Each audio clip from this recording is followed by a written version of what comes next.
From Indonesia. First of all, tell us the story. How do you get this fight? Because you only fight a month ago. It's only 2 months since your last fight, right? You fought in April, and now you're going to fight again. It's a little bit surprising that I heard that Denis will fight with Rodtang in this event. Tell us the story behind. Well, I've been calling out Rodtang since I got into this organization, and right after the last fight, they approached me, asked me if I wanted to do a kickboxing bout against him in June, and I was more than happy to take this fight. I mean, I've been waiting for this moment for a long time. It doesn't really matter if it's for the belt or not. I'm just excited to share the ring with him.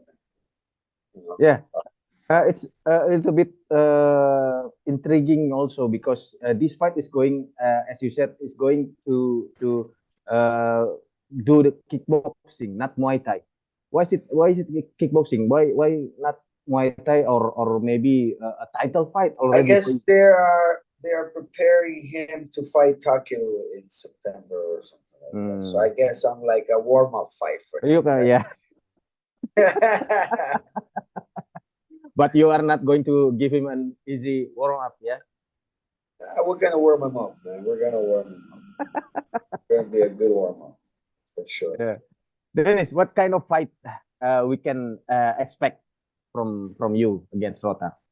Well, look, man, you got two of the most exciting guys, I think, in the division. You know, one of them, anyways. And it's going to be fireworks. You got two guys who have similar aggressiveness in the ring, and it's going to be fireworks, man. I'm super excited to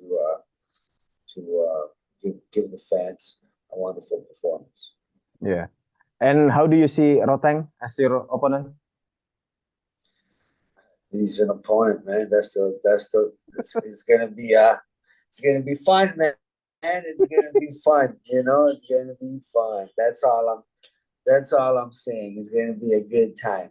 Good time in there. Win or lose doesn't matter, man. Yeah. I'm here to entertain and put on a great show. That's what I'm here for.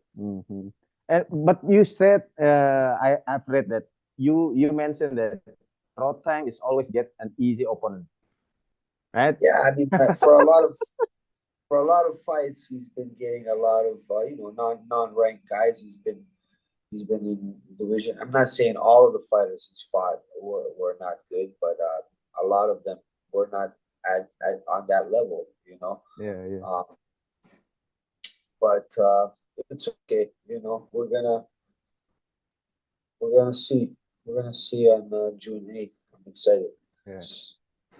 And what makes you different compared to Rodtang previous opponents? Oh, I hit much harder than any of his opponents that he's ever fought. One, number two is I move well. I have better footwork, angles, and stuff like that. Plus, I've done a lot of kickboxing in my career, so I think I have more experience when it comes. I think I have more tools when it comes to kickboxing rules, K1 rules. So I think that but again, Muay Thais can go either way as well because they're small gloves. You know, just takes that one punch and it's lights out. So yeah. But Denis, you also said that Rodtang is the motivation, the reason why you want to compete.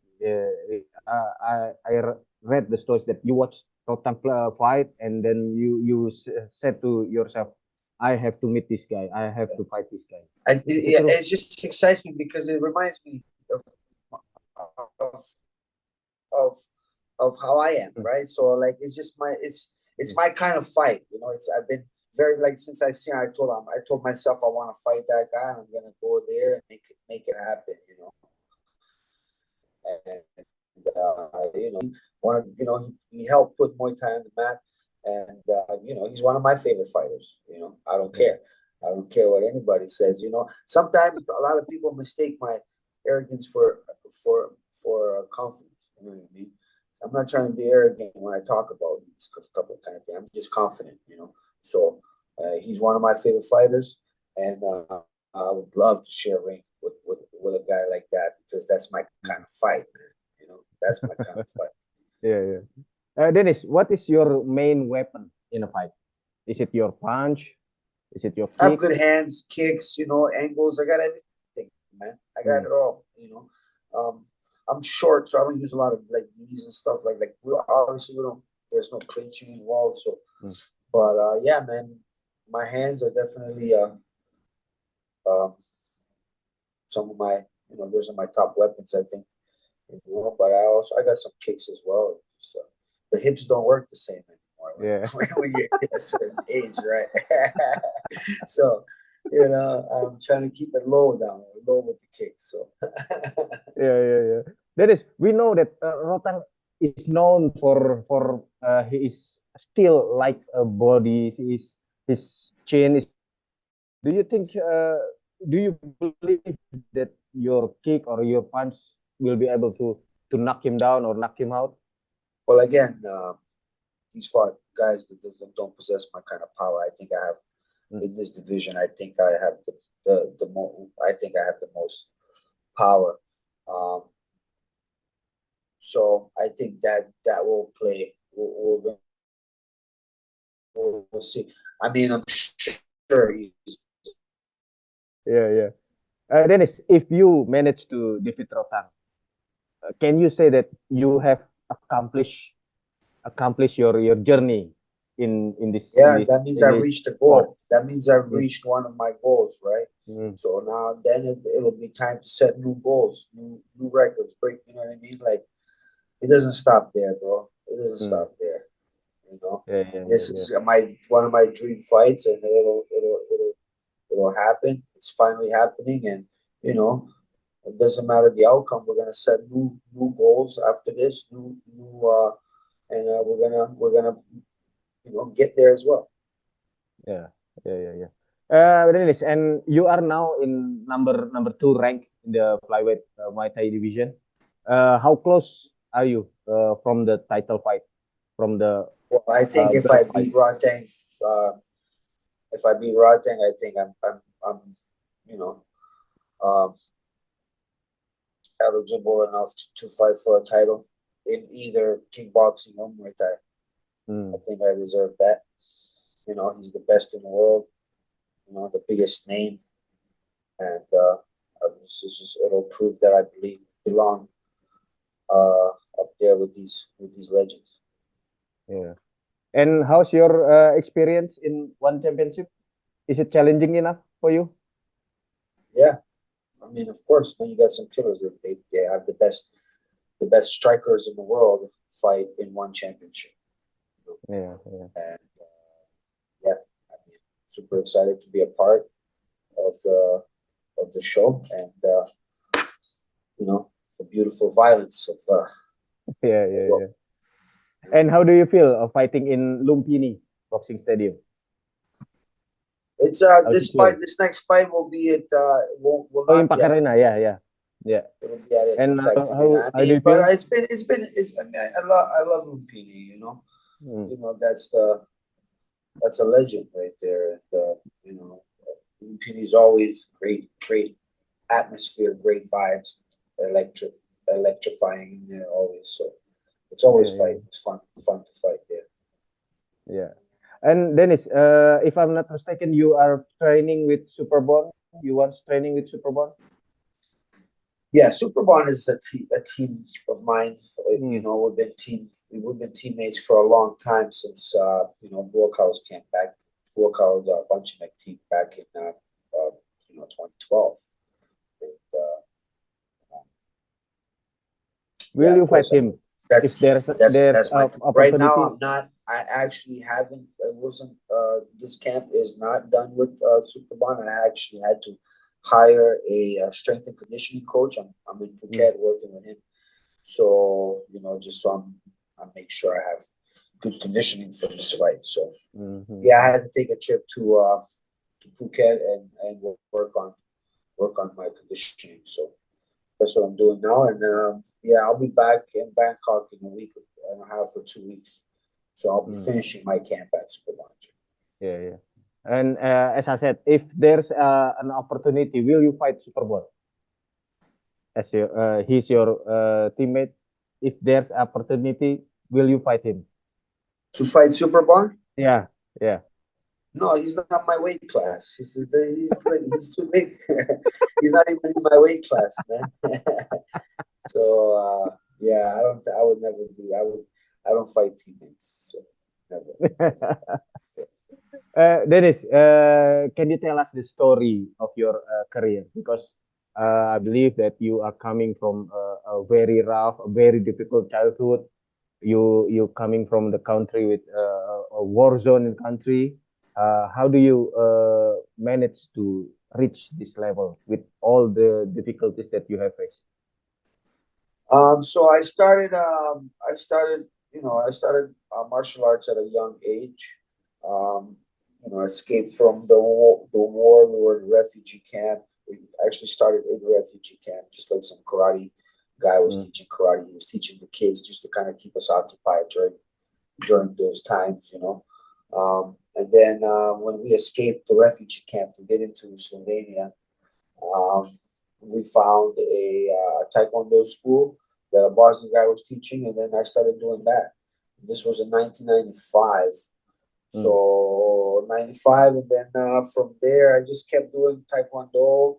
I couldn't get citizenship. I was born in Slovenia before the war, but for some reason during the war, because we had Yugoslavian passports, for some reason they cut the Yugoslavian government was done. Yugoslavia broke apart, so during the war, like there was no office you can go and apply to get citizenship or whatnot. So anyways, when we got back into Slovenia when we tried to get my citizenship, they wouldn't give me a citizenship. So because I didn't have a citizenship, I couldn't go to school, even though there was no war in Slovenia. Yeah. Right. So then my father kind of we got accepted to go to Canada as refugees, right? And we did that. And then I started Taekwondo in Regina first, and then we moved over to just outside of Toronto in Hamilton, and continued Taekwondo there. Became a Canadian national champion. I was champion like 10 years in a row, actually. So I was one of the best to come out of Canada. I actually competed in world championships in Australia in 2005, winning the gold medal there. And then I met my coach Kruolin in 2002, right? I was still doing both. When I met Kruolin in 2002, I started doing Muay Thai kickboxing. Then man, then I actually even started doing MMA during those times. So 2002 we started with Muay Thai kickboxing. Did MMA as well. So I think my first fight was in 2007 or 8, one of those. And then just kept doing everything that was coming our way, kickboxing, Muay Thai, MMA. And I started traveling to, I fought in a lot of big organizations, Bellator, K1, Kunlun Fight, Top Kick World Series, One Championship, a lot of big events, Mass Fight, all different kind of rule sets. I have a lot of experience, so I've done it all, right? Then, So then here we are today, still kicking ass. Now I have a gym as well in Hamilton, Ontario, Canada. Also, it's called Soy Dogs MMA, and it's doing wonderful right now. And only good things are happening right now to me in my life. So Dennis, in 167 is also going to perform a young Malaysian fighter in your class, flyweight, Johan Ghazali. Maybe you notice him. Do you have opinion about him, about his performance? He has great potential to be a superstar. doing very well so far. Just a kid, but he's also growing, right? So we'll see how much longer he's going to stay in the division because he's growing. He's a kid, right? He's 17. He's already a big boy, right? He's bigger than everybody else in the division. So, yeah, he has a fight against a guy I knocked out 2 shows ago, and I'm excited to see that. I think he's gonna knock him out. He's good, man. The kid's very nice. I like his style. Aggressive too, but nice and long, and he knows how to use his reach. It's nice. He's nice. He's very nice. Really like him. Yeah. He's a nice kid. Yeah. Dennis, maybe last question for me. Of all your fights, which one you can say that this is the best performance of Denis Puric? I'm sorry, say that again. Of all your fights, which one you can say that this is the best performance of Denis Puric? Oh man, I think. Well, I don't know in which rule set. I mean, there's one of my fights which was in Bellator. I think that fight was one of my best performances. There's lots. There's K1, the K1 I had fought K1, 2014 World Max, K1 World Max. That was when Buakaw fought Rico Kale. I think that was a good event. I mean, I knocked out Ponson and Sigmund Chai. That was good. It was fast, but I guess it was a good performance. So, there's so many, there's so many. I'm proud of them all. I hope you will give us the best performance also next month. Sure. Bet on that.